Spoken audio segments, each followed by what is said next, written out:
Good afternoon, everyone. As I noted on Friday, we're a little bit early today because we've got to peel off for a White House VTC, so we'll try to get through this relatively expeditiously.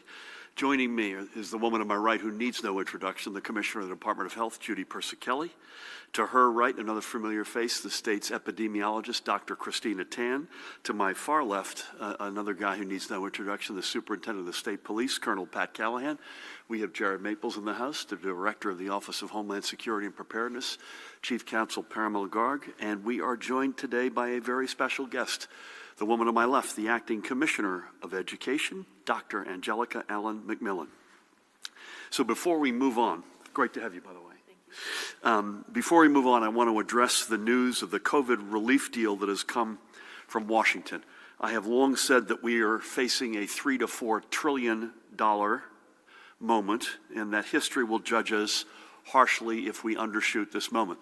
Certainly, we are happy to see the House and the Senate come to an agreement, one that will offer some relief for working families and small our communities and provide some funding for our vaccination efforts and our schools. But at $900 billion, we are undershooting, and no one should fall into a false sense that the job is done. It is not. This is no time for half measures, and we cannot keep finding ourselves back at the beginning once each round of support dries up before the pandemic is tamed. We need to keep working. Our families and businesses need more. Our communities and our fellow states need direct support.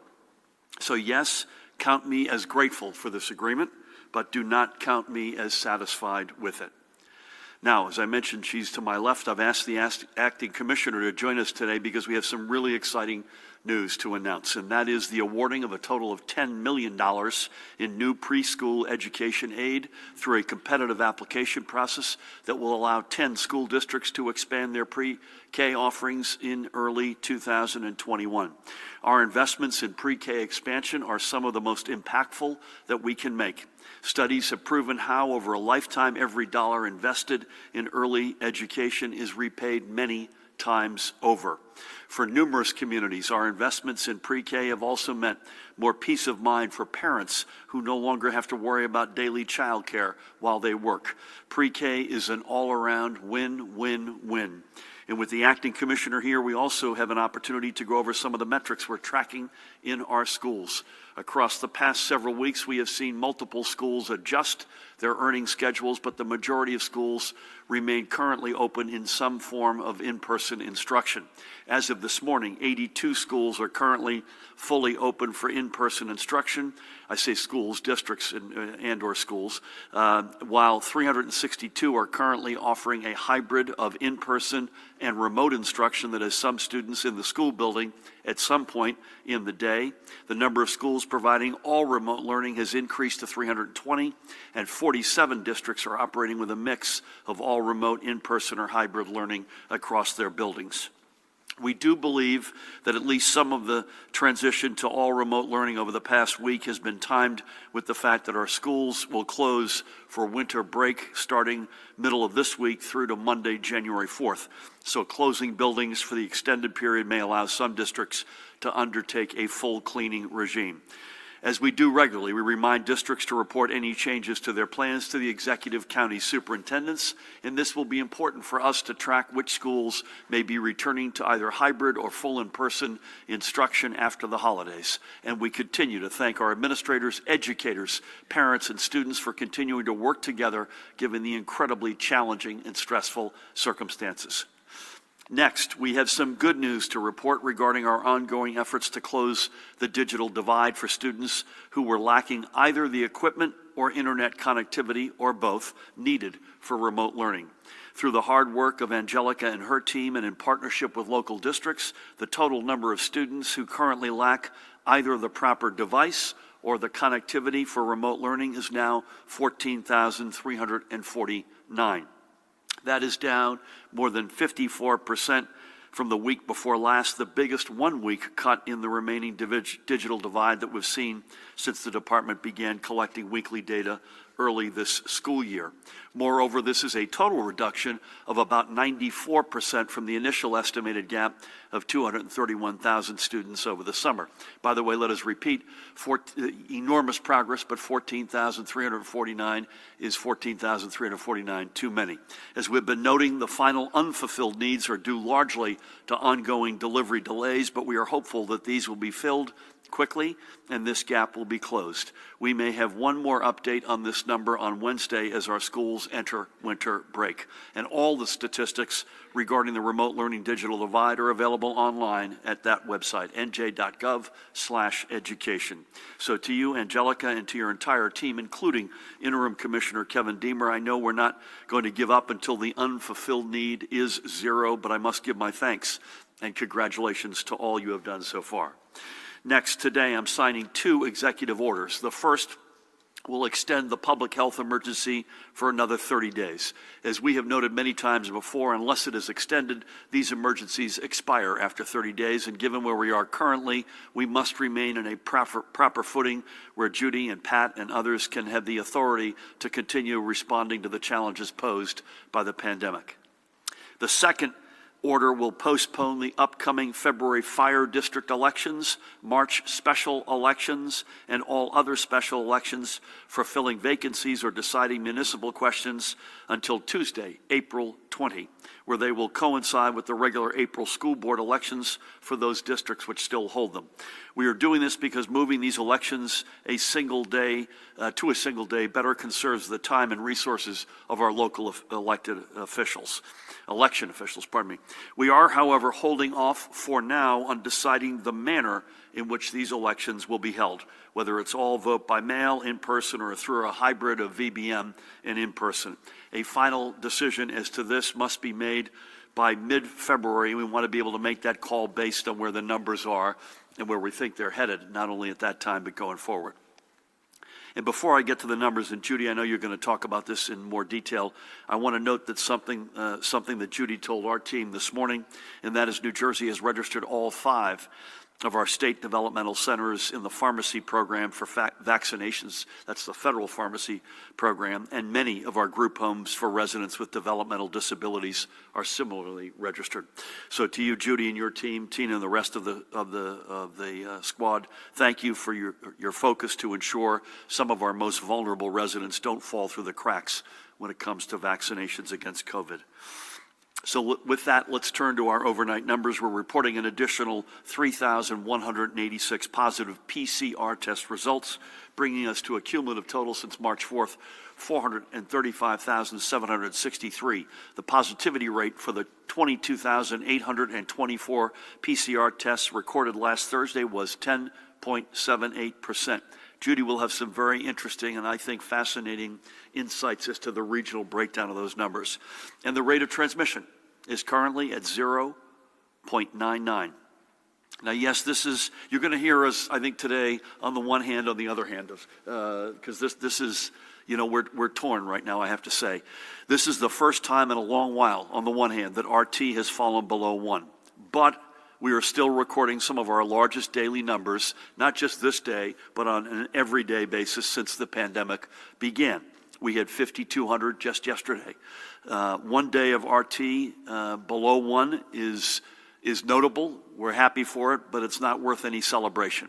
It's certainly better than the alternative, but it's worth our doubling down to push RT down even further to the point where our daily numbers see not just a 1 day, but a sustained drop. In our hospitals, by example, as of last night, there were 3,371 COVID positive patients being treated, another 236 awaiting their test results. That's a total of 3,607. Of these, 727 were in intensive care units and 481 were requiring a ventilator.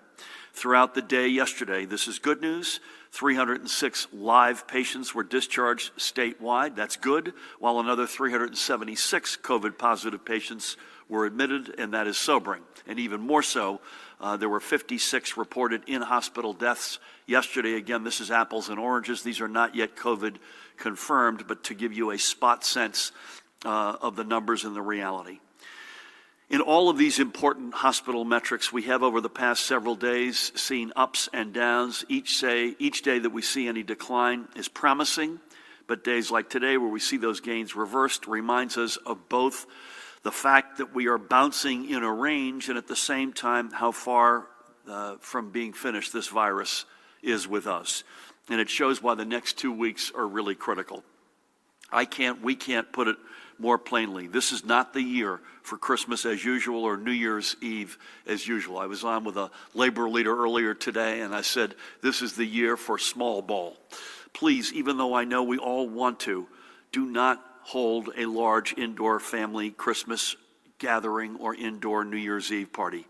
We cannot take the risk of one or both of those celebrations leading to a spike in new cases and hospitalizations. The evidence, anecdotal evidence at least, is that overwhelmingly folks did the right thing in celebrating Thanksgiving.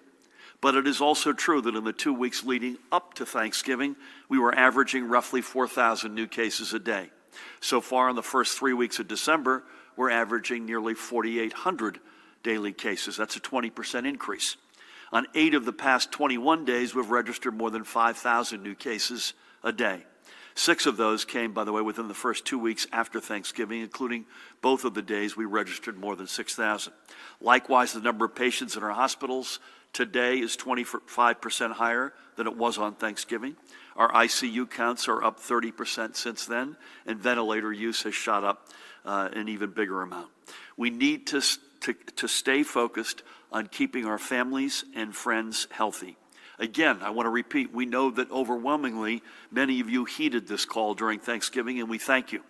But we also know that there were others who went on with business as usual, and this is not the year for that. This is the year for a small Christmas with those in our immediate family bubble. That means also ringing in the new year with only those in our own household. If we could do this, and we could push ourselves through our pandemic fatigue and into 2021 when our vaccine program will be taking off. Hopefully by this time next year we can once again plan for the big get-togethers. But if you insist on having that big gathering this year, you are taking a real risk that when next Christmas or New Year's comes around, there will be fewer loved ones gathered around your tree or under the ball. Let's see 2020 off in a way that sets us up for a strong and healthy 2021. We've already lost too many members of our New Jersey family.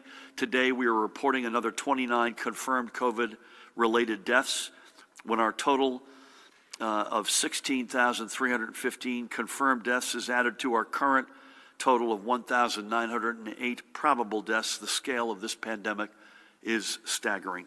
Let's do as we do every day, remember a few of the precious souls we have lost. We'll begin today by remembering a legend, East Hanover's Carmela Scarnato, who passed away at the age of 100. Carmela was a Newark native and longtime resident of Irvington. She was an Irvington High School cafeteria worker for 20 of those years before she moved to East Hanover in 1993.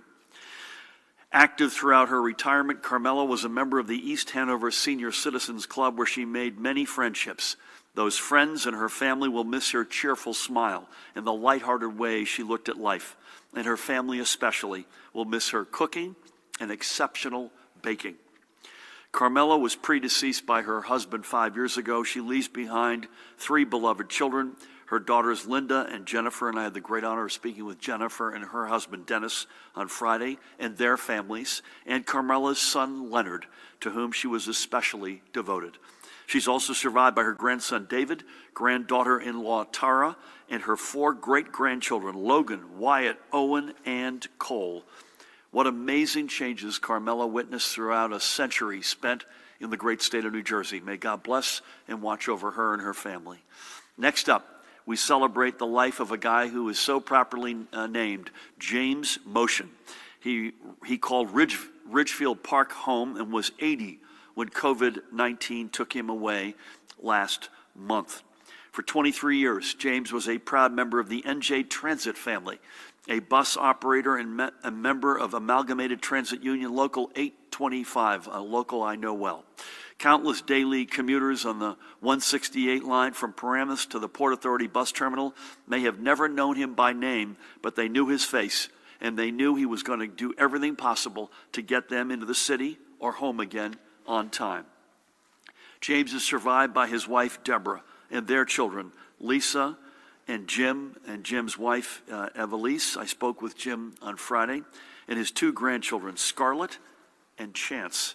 NJ Transit President and CEO Kevin Corbett paid tribute to James at the agency's last board meeting, and likewise today, I thank James for his years of commitment to NJ Transit and the riders who put their trust in him every single day. May God bless his memory and watch over him and his family. And finally, today, we remember a pioneer of the soul and R&B TSOP, the sound of Philadelphia, Kenny Scott Jeremiah. Kenny was 78 years old and had called South Jersey home for the past 50 years. Pat, is that a look or what? Come on, man. Including the past several years as a resident of Northfield in Atlantic County. Kenny was a founding member of the Soul Survivors, whose 1967 hit, one of my favorites as a 10-year-old, Expressway to Your Heart, which went to number 4 on the Billboard Hot 100 and earned him the first of what would eventually become multiple gold records.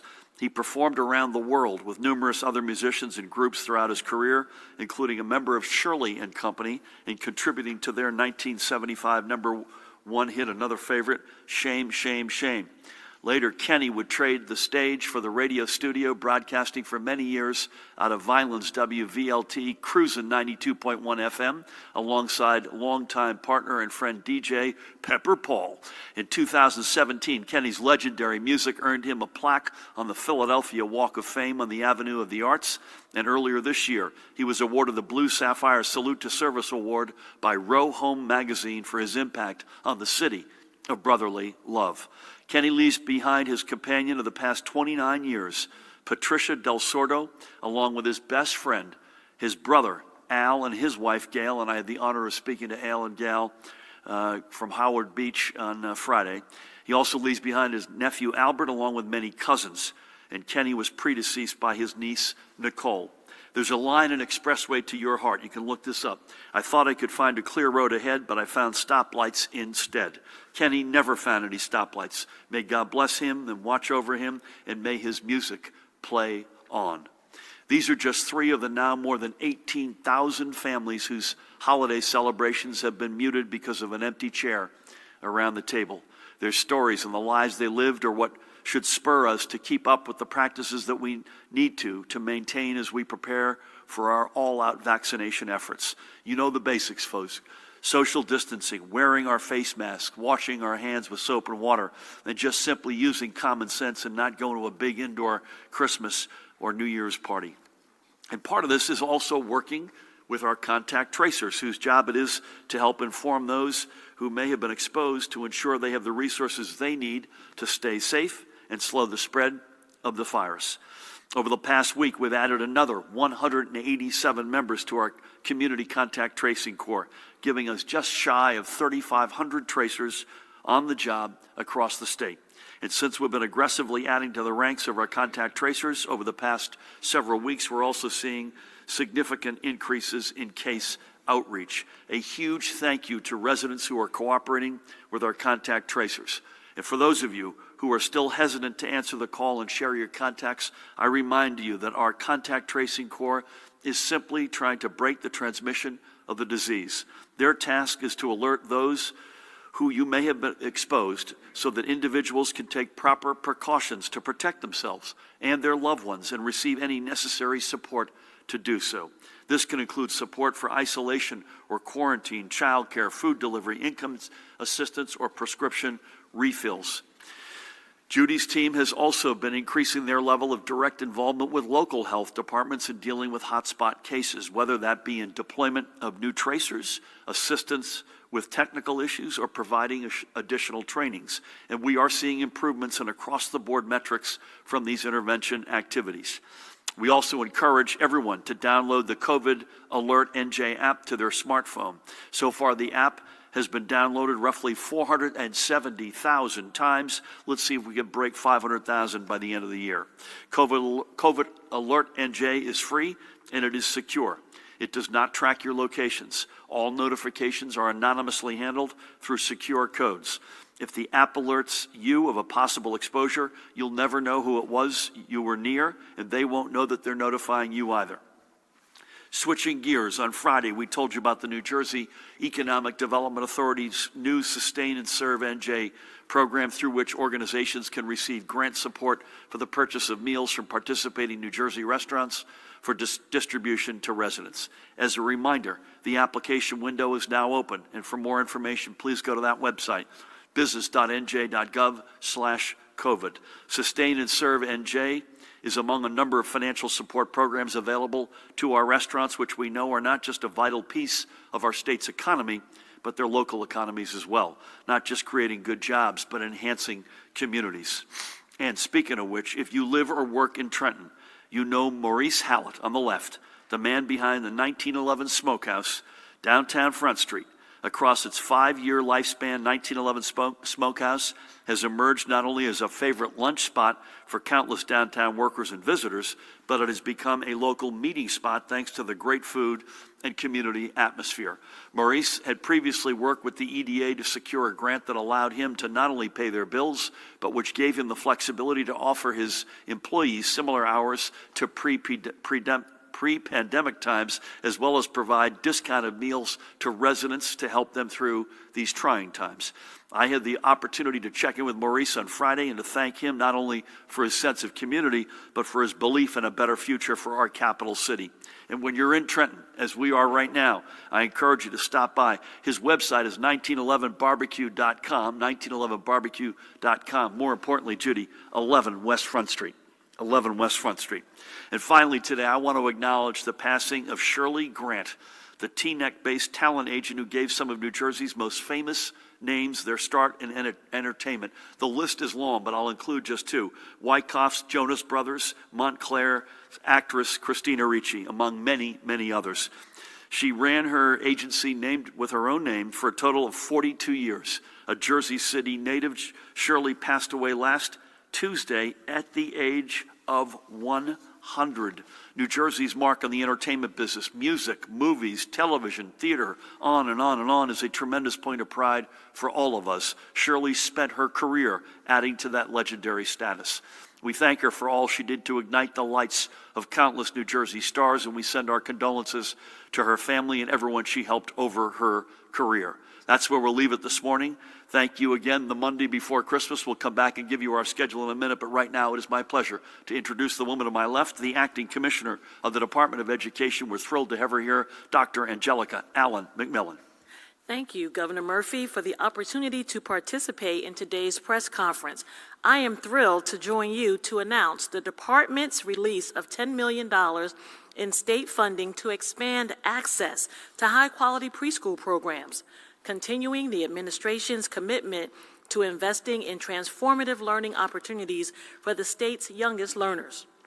Despite the unprecedented fiscal challenges COVID-19 posed to our state, the governor and state legislature partnered to ensure that the fiscal year 2021 state budget advanced our shared goal of growing and improving preschool programs around the state.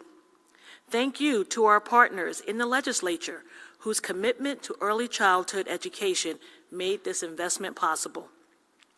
I would also like to thank all the dedicated applicants for their leadership and commitment to our children. Under a very tight timeline, they applied for the opportunity to plan and build programs for our youngest learners. Applying to join New Jersey's state-funded preschool program is a difficult task under normal circumstances, and these school districts have had the foresight to look beyond our current emergency and embrace the benefits of expanding or establishing preschool programs. While preschool expansion has been a central priority in this administration since day one, COVID-19 has shown the critical importance of high-quality, standards-aligned early childhood education.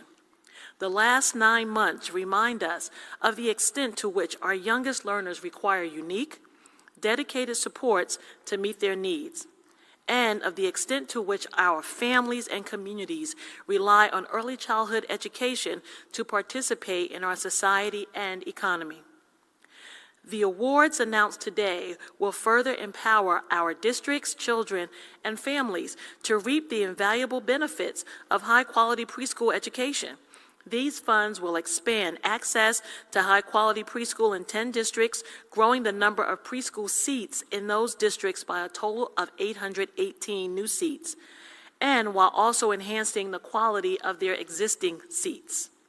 The benefits of high-quality preschool to our youngest students are immediate. Studies find that the impact of high-quality preschool is realized almost immediately, with improving preparation for kindergarten and resulting in lower rates of grade retention. Long-term, high-quality early education can improve children's learning and development outcomes, narrow achievement gaps, and convey long-term benefits throughout their adult life.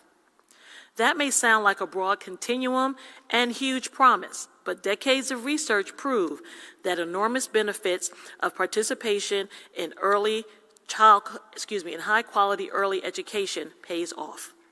Evidence also suggests that investments in high-quality preschool yield sizable returns at state and local and national levels. While any return that exceeds $1 for every $1 spent indicates that a program pays for itself, cost-benefit analysis has shown high-quality preschool programs can yield up to $17 in return for each dollar invested, when lifetime outcomes that result in contributions to society are considered. For all these reasons, we are eager to begin working with this year's awardees on implementing or expanding high-quality preschool programs. New preschool seats will be open no later than February 1st of 2021. Building on and in parallel to this progress, the Department of Education is also working diligently to safeguard the well-being of contracted preschool providers by ensuring full contracted payments from December through February 2021 to continue services through this difficult wave of the COVID-19 pandemic with an eye on long-term sustainability. For more than 20 years, the Department of Education has been using preschool as an intervention for increasing school readiness. New Jersey has a remarkable stature in our nation's early childhood education field.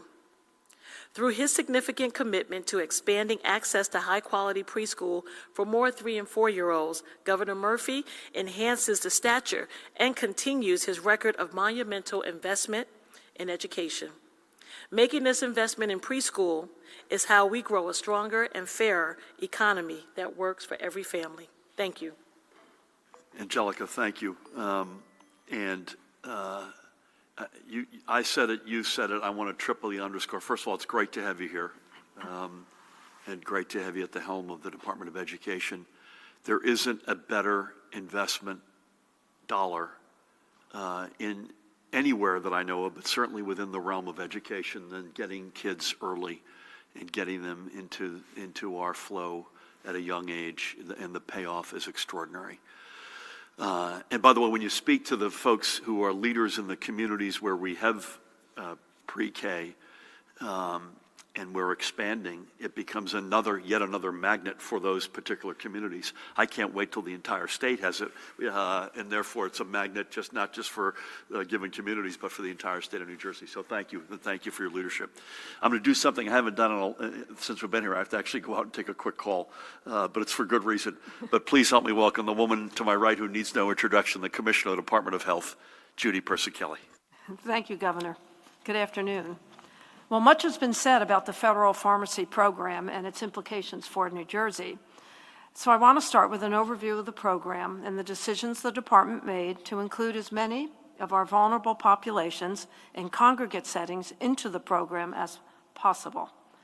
In October, the CDC partnered with CVS and Walgreens to create the Federal Pharmacy Partnership Program to provide vaccinations to nursing home and assisted living facilities. Shortly after the program began, the CDC began expanding the types of facilities that could be admitted into the program to include those living in high-risk congregate settings, not just long-term care facilities.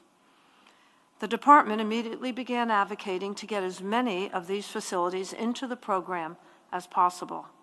The reason for this advocacy was to ensure that all individuals in high-risk congregate settings would have equitable access to the COVID-19 vaccine. In addition to the vulnerable residents of nursing homes and assisted living facilities, we were most concerned for the 4,300 members of the staff and 1,250 residents with intellectual and developmental disabilities in our 5 state developmental centers, and the 7,600 individuals in our 650 group homes and other long-term residential facilities. Within the disability community, there are strong advocates who have been unrelenting in letting the department know how critically important it is to get these residents, their loved ones, vaccinated as soon as possible. The advocates gave voice to the voiceless and opened our eyes to the thousands of individuals in New Jersey reliant on the department to make this decision. Since October, the department has been in contact with the CDC, working to get as many groups as possible vaccinated through this program. The facilities in this category of congregate settings include federal housing and urban development residences for 21,600 seniors, and also continuing care retirement communities for 2,440 elderly residents. This was a massive undertaking. Although we do not have final confirmation of the number of facilities accepted into the program as yet, we do know that approximately 1,800 facilities have been uploaded into Tiberius, so we are hopeful that many of these facilities are in the program and will be able to receive vaccines as the vaccine is allocated to New Jersey through the Federal Pharmacy Partnership. That means that in addition to the 91,700 residents and 90,000 employees in nursing homes and assisted living facilities, approximately 9,300 residents in our state developmental facilities and group homes, 21,600 individuals living in HUD, senior housing, and several thousand more in residential settings will have access to vaccines as they come into New Jersey. All of these individuals are at high risk. Due to the number of individuals involved, this will take some time, but the vaccinations will be rolled out in an orderly manner, with vaccinations taking place at sites where the residents reside. As I stated, this proved to be a more complex task than first imagined. Many of these facilities did not have the information systems technology to support the requirements to get into the program. After receiving the approval of the CDC, the department undertook the task of uploading their information from all of the facilities that did not have IT capability. So throughout November and December, the staff of the department assisted these facilities. This was the work the department was engaged in, and it was a decision the department made to once again include as many vulnerable individuals as possible. And this resulted in our start date of December 28th. It was a decision made to give access and hope to those in need, not the least among us, but for those who should be the first. To further complicate the process, the CDC has strict rules regarding when the long-term care program can be started. In order to start the program, states were required to have 50% of needed doses reserved for the program a week prior to the launch. In other words, CVS and Walgreens would not be able to start vaccination of residents and staff at nursing homes until the state had at least 50% of the needed vaccine doses. In the first week of Pfizer allocations, the state reserved 21,450 doses to build up the reserve for the long-term care facilities, while also allocating 54,600 doses to protect our frontline staff in hospitals. That decision was made to protect staff that will be needed in the event of a second surge. This week, which is the second week of Pfizer allocations, the state is reserving 34,125 vaccines for the long-term care program, which will reach the CDC's 50% threshold needed to start the program next week. For the third and fourth weeks of the Pfizer allocations, approximately 28,000 doses are planned to be reserved. Given the reduction of Pfizer allocations, the CDC changed the requirements from the 50% needed in reserve to 25%. The CDC indicated that if the state maintained its plan, reserving 50% 1 week before the first clinic, followed by 25% each of the next 2 weeks, that Walgreens and CVS would likely be able to schedule and host clinics more quickly. And so the state is keeping the original plan to have 50% of these doses reserved a week prior to our clinic start on December 28th. Of course, as I reported Friday, the information about anticipated doses and shipments of both Pfizer and Moderna keeps changing. The previously expected second tranche of Pfizer doses for this week was 86,775. And now, based on what is entered into the federal Tiberius platform, we are expecting 53,625, a reduction of 38%.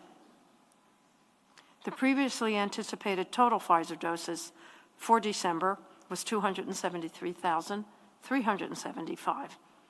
Now, based on what has been entered into the Tiberius system, the revised expectation is 183,300 doses. This change represents a 33% decrease. Separately, we also received updated guidance on Moderna. For total Pfizer and Moderna for this month, the previously expected amount was 492,075 doses. The number that we expect to receive now is 392,800. This represents a reduction of approximately 20%. We will continue to allocate vaccine according to CDC guidance and the federal authorization. Today, the Moderna vaccine is being shipped to 18 hospitals, 2 federally qualified health centers, and 2 urgent care centers. These community sites will be available to vaccinate healthcare workers in the community. As of 4 p.m. yesterday, 26 hospitals reported administering 8,740 first doses to healthcare workers. For frontline workers in our acute care hospitals, especially in our emergency rooms and critical care units, the vaccine certainly offers a ray of hope during the dark days of this virus. Moving on to my daily report as we approach Christmas and other holiday celebrations, I want to remind people that this cannot be a time of normal holiday gatherings. Although we saw an uptick in cases after Thanksgiving, our hospitalizations appear to be stable, but we must remain vigilant, wear a mask, practice social distancing, stay home when you're sick, do not attend large gatherings, stay within your household bubble. Don't let the virus come into your house for the holidays. It is an unwelcomed guest. As the governor shared, our hospitals reported 3,607 hospitalizations. There are 727 individuals in critical care, and 66% of those patients are on ventilators. There is one new report of multi-system inflammatory syndrome in children. There are now currently 66 total cases in the state, and fortunately, no deaths. At the state's veterans' homes, we're reporting one new positive case among residents at the Paramus home and 5 new resident cases at the Vineland home. And at our state psychiatric hospitals, we are reporting 4 new cases across the 4 hospitals. All of those cases are at Ancora. The daily percent positivity as of December 17th in New Jersey is 10.78. The northern part of the state reports 8.91, the central part of the state 10.39, and the southern part of the state 14.17. So that concludes my daily report.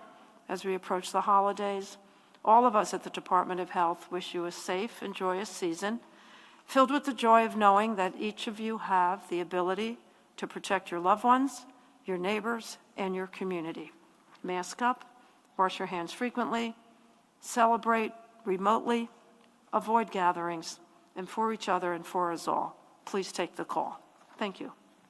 Judy, thank you, as always, for everything, but in particular, two things. One is the deep dive on vaccines. And again, we've got a White House call right after this, and my guess is this story will continue to evolve. I think anybody who thinks this is a straight line, easy task, that there aren't going to be bumps, twists, or turns in the road is not paying attention to how complex this process is going to be. Second thing is the northern positivity rate of 8.91%, clearly higher than you want it, I want it, anybody wants it. But that to me is significant. And you look at the county numbers in the metro, New York counties today, Bergen, every one of these cases obviously we take seriously. Bergen 240, Essex 226, Hudson 224, Passaic 199. Just to stop there for a second. It was 50 to 100% higher than that a week to two ago, and in the sort of the SWAT team approach, getting in there with the variety of resources that your folks bring to the table, clearly has begun to have an impact. Again, whether or not we can sustain that, I think that's largely up to us. The fire department can't put out every fire if the entire place is on fire, but that hose works if we can collectively bring this under control. So thank you for that and for all. Pat, as always, we got obviously compliance. We've got some, it looks like Christmas Eve may be bringing us some slop here. Any sense of the weather, compliance, other matters? Great to have you. Thank you, Governor. Good afternoon. Good to have you here, Doc. With regards to executive order compliance, since we last met, there's been 4 separate incidents in Newark, 2 days in a row. The China Garden, police responded there, and employees were cited for preparing as well as serving food without facial covering. Also, Newark police responded to Kelcher Pub and issued 3 different employees similar citations, preparing and serving food without facial coverings. In Stratford, police responded to a noise complaint at a private residence. That homeowner was cited now for the second time for a violation of the executive order. And with regard to the weather, Governor, yes, I think there might be some light snow actually tonight, Thursday, 1 to 2 inches of rain, which they may transition over to snow on Christmas. It's a system coming, I think, off of the Great Lakes, and the models are still, the confidence isn't very high, but we'll know as the next day or two goes on if we may just get that white Christmas after all. It looks like a pretty dramatic drop in temperature Thursday into Friday. That's correct, too. I always like being with you. I'm hoping not to spend Christmas morning with you at the STEM C, so, but if we have to, we will. Thank you for that. So speaking of which, we'll start with Charlie. Before we do, we're going to go, unless Mahan says otherwise, Monday and Wednesday this week and Monday and Wednesday next week. So we will take Christmas and New Year's Day itself. We will not be with you, but otherwise we'll go Monday, Wednesday in person. And we'll be virtual and electronic with you for the other days.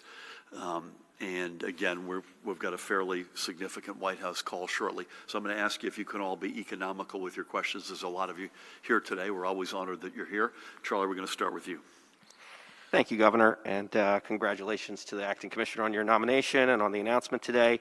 For you, in just a few short weeks, the 750 students at Lincoln Annex School in New Brunswick will be asked to return, not to their neighborhood school, but to an unfamiliar temporary space in a converted warehouse, so their public school, which was opened just 4 years ago, can be acquired by a hospital and torn down. Acting Commissioner, have you had spoken to any of the parents or students there about their concerns? Would you be willing to have those conversations? And for you, Governor, both the current Lincoln Annex School and the proposed replacement would be built without SDA involvement, even though New Brunswick's an SDA district. What does that say about the SDA, and what do you think should happen with regard to future school construction funding for these SDA districts? Yeah, I'll start. Charlie and Angelica can weigh in if she wants to. I've got nothing new to report on this. Other than this, I actually was across the street from the school last week with Judy, one of its most illustrious graduates. And we care both. We can walk and chew gum. We care both about our number one public education status in the nation, including that school and the kids and the parents who are associated with it. And at the same time, we can develop great innovation, STEM-heavy, Rutgers-related activities. Is that fair? Yes, yes. All right. Thank you, Charlie. We'll go to Dustin in the back. Thanks. Good afternoon. On tax incentives, are you okay with the fact that lawmakers added in 142 pages of amendments on a Friday for a bill that passed today? Are there any analyses that show how much this bill could bring in terms of business activity and more taxes? And how can you reconcile borrowing $4 billion and then forego more than $11 billion in tax revenue over 7 years? Doug Steinhardt has called for the health commissioner's resignation over missing the deadline to start vaccinating in nursing homes. What's your response to that, and where does the responsibility for that missed deadline lie? When can we expect details on scheduling vaccinations now that the Hospital Association is voluntarily requiring its members to submit data daily on hospital outbreaks? Will you sign the legislation that was passed? How about one more, Dustin? When can we see that on the dashboard? Just one last thing. Why the hesitation on banning flights from Britain given the new strain of the coronavirus? On what, Thanks. sir? The last one? Why the hesitation on banning flights from Britain with the new strain of coronavirus? I apologize. I'm still not understanding you. Banning flights. Oh, okay. There's hesitation there. I got it. There's no hesitation. That's something that I think the science around that is still to be determined, unless Tina and Judy say otherwise. And we're working with the Port Authority and our partners in the region as we speak. Tina, anything you want to add to that? I think right now we're still in the process of trying to understand what's going on with this new variant. We understand that there might be some, we know that mutations are happening all the time with this virus as with other viruses in general. But as far as, how that changes management right now, there is really no change in management. We still have to keep vigilant with the social distancing, the masking. There's no evidence right now about the impact to, vaccine efforts. And frankly, the message that the commissioner and the governor have been reiterating this entire time about trying to not do travel, non-essential travel, that's really at the crux of this all. Because whether you have concerns about a new variant from the UK versus, a hotspot from another part of the country, does it really matter? Yeah, I'm with you on that. So we are in discussions with the Port Authority as it relates to airports. But I'm on Tina's point. I was asked this morning. The message for me is don't travel. UK is or otherwise. Stay home. I'm going in reverse order, I realize. So you asked when will we have vaccination schedules up on the dashboard? I think this is still evolving, Judy, right? I mean, part of the reason, and I know you said this, part of the reason why we're with 37 other states on long-term care a week from today is we had gotten guidance from the feds as opposed to this is what your order will look like, and that is still evolving. Is that fair to say? So I'll leave it at that. Go back one second. Doug, what? Doug, who said something? Steinhardt. About?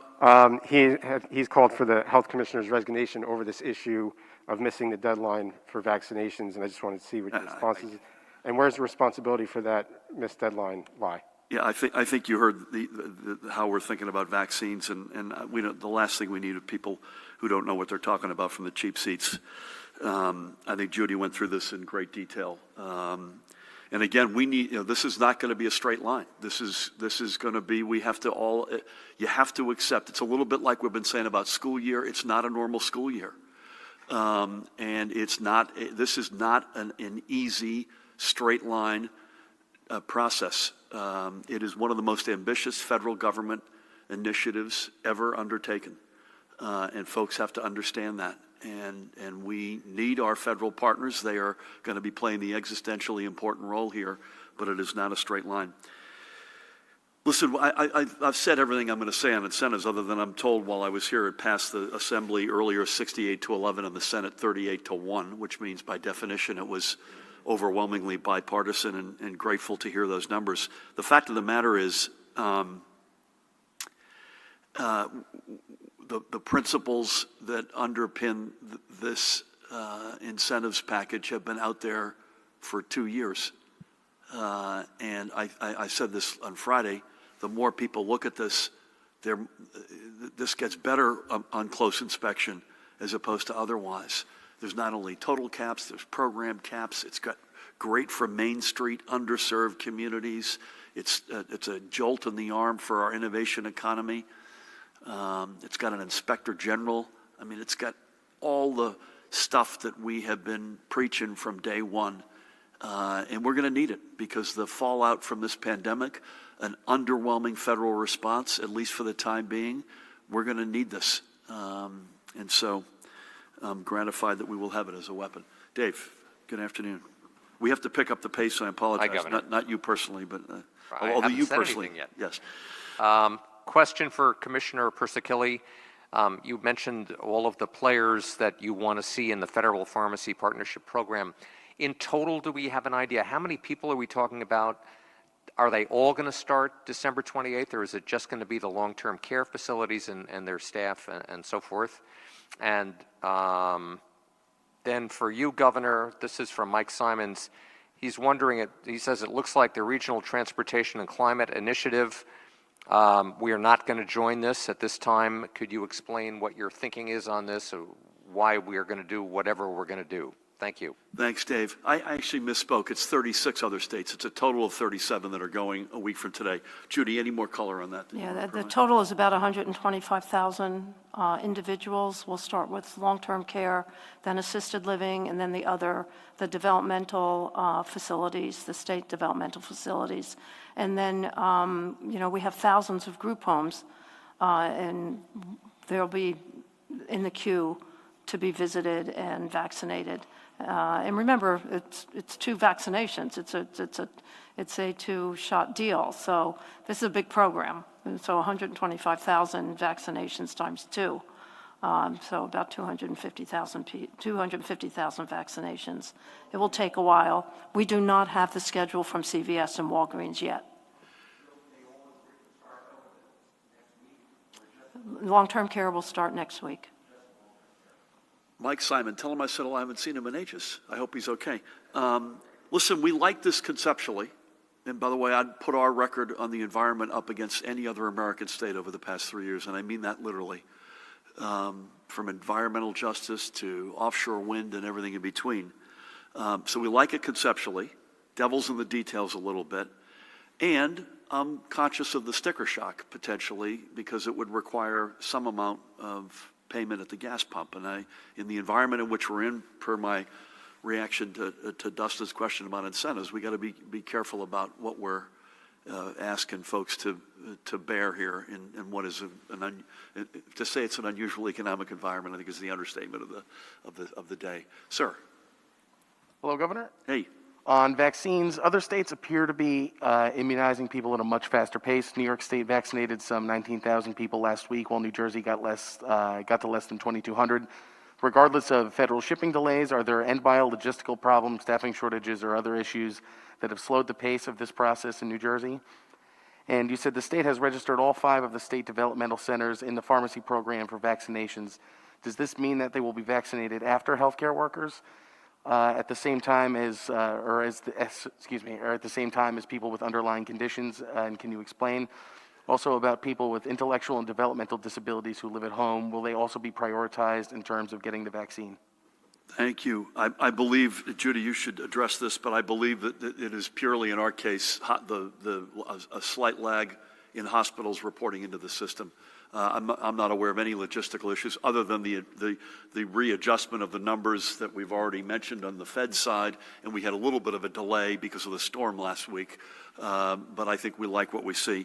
Any more comments, Judy, on the state homes as well as the intellectually and developmentally disabled? I think you did all this, but for the federal program, we believe we are able to get in the state developmental centers, those facilities, and the group homes. For the developmentally disabled. Thank you for that. Alex, you got any? Good afternoon. Good afternoon. For Commissioner, we're working on a story about New Jersey Mobile Healthcare from Wyckoff, a private ambulance company that's being accused of mishandling a COVID patient. Now, I'm probably sure you haven't heard of that specific case unless you have. Can I ask you generally, has there been any guidance issued to private ambulance companies during the pandemic about how they should handle COVID patients? And has the Department of Health revisited any of the licensing that's being done for private ambulance companies because of the stress and strain? And have you seen any evidence that private ambulance companies are being used more because some of the public agencies are overwhelmed or there are people out?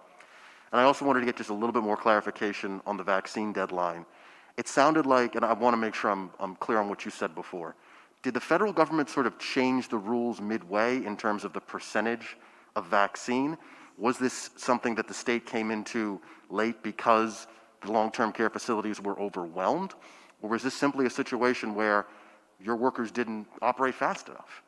And for the governor, General... Last one, Alex, let's go. It is my last one. General Perna spoke over the weekend about the discrepancy in the numbers of vaccines going to the states. He took full responsibility. Do you accept his explanation? And do you take responsibility for missing the deadline for vaccines at long-term care?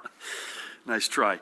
By the way, I have a lot of regard for this guy, and it's so refreshing to see somebody stand up, particularly in that administration, and say, you know what, I screwed up, and it's on me, and not pass the buck. By the way, one thing I haven't said, not only are 37 states, including New Jersey, going next Monday on long-term care, I believe this is true. If you look at the amount of long-term care residents and divide it by total residents in the state, we have the highest density, at least among the highest, if not the highest density of long-term care residents in the state. And again, I think Judy's addressed this, but I would just add in my own words, we wanted to make sure we got this exactly right, and we had guidance from the feds. We did not have a specific shipment number. And you don't want to start a process where you've got a demand that you're not able to fulfill, especially on the back end. And anything more on that, Judy, and/or I don't have any color on the ambulance companies. I know they got guidance from you. I'm not sure. Yeah, that's they have not gotten guidance lately. We have had stakeholder calls on the vaccine program for all first responders, but we have not done anything lately for private ambulances. We could get back to you. I'd love to know offline if you could give us the specific situation we could follow up on. Sure. I mean, you've been crystal clear in your guidance about cohorting and separating that's all. In all aspects of the health system, COVID from non-COVID, and that includes both patients and/or residents on the one hand and staff on the other. We'll come back to you, though. Daniel, we'll go to you if you could go up next. Thank you. Hi, Governor. Hope you're doing well. We're well.